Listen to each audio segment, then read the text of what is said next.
So, what's the worst postpartum advice you've ever heard? That's quite honestly where Mythbuster Monday started 2.5, almost 3 years ago, with women just telling me the craziest off the wall things that providers, friends, stuff they've read on the internet, like crazy stuff.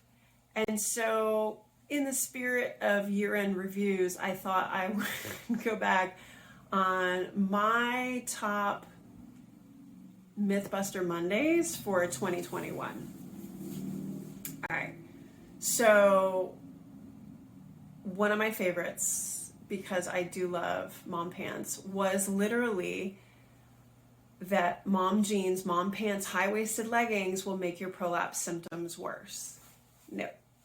Now, I'm willing to bet that in certain cases, if you have a lot of sensitivity around your prolapse, wearing ill-fitting pants that are way too tight, so think like Kim Kardashian corset style, like I would not argue with that. What I'm arguing with is that all women are going to have to stop and be afraid of their postpartum jeans, their postpartum high-waisted leggings that make literally life better. It's just not a everybody thing. It's not a, if you wear these, you will have worse prolapse symptoms. There's very few things postpartum that you can say all women to. And so anytime I start to hear, you never should, or every woman shouldn't, like that's when I start to get a little nervous. Okay, so that's the first one. An oldie but a goodie, and it just keeps coming up, also has to do with prolapse, is that you shouldn't lift heavy when you have pelvic organ prolapse. All right, so prolapse owner here. I have a little cystocele, a little rectocele. I actually started lifting 3 years after my youngest was born. And it's actually better. And there's some newer research, I think some came out in 2021, looking at women who already have prolapse, what their reported prolapse symptoms are. I think this was a paper by Lori Forner. Women who lift heavier versus women who lift lighter are less likely to report prolapse symptoms.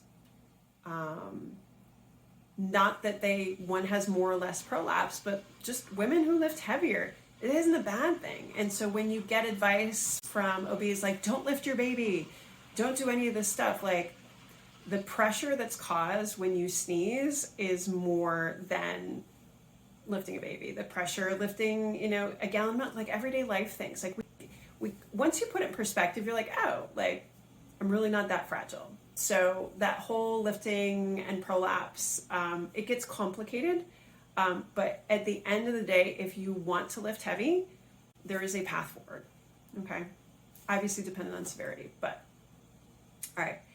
And then probably my last one would be that a fit pregnancy equals an easy delivery and postpartum.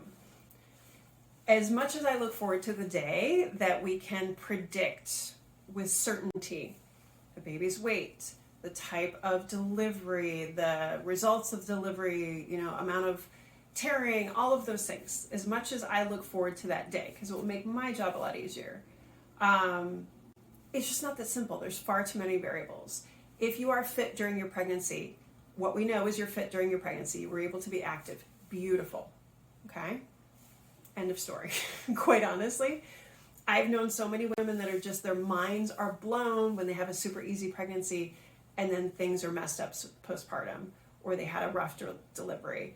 I know women who had a really rough pregnancy and a really easy postpartum. Like there's no way to predict this right now. And the myth, and again, I kind of went along with this too. I wanted to be as active as I could, and you want to do the right things, but also it's understanding when what you can control and do isn't necessarily all the things are at the table. So that myth is basically that you can control your postpartum outcomes, which is, I guess, the summary there. And short answer is no.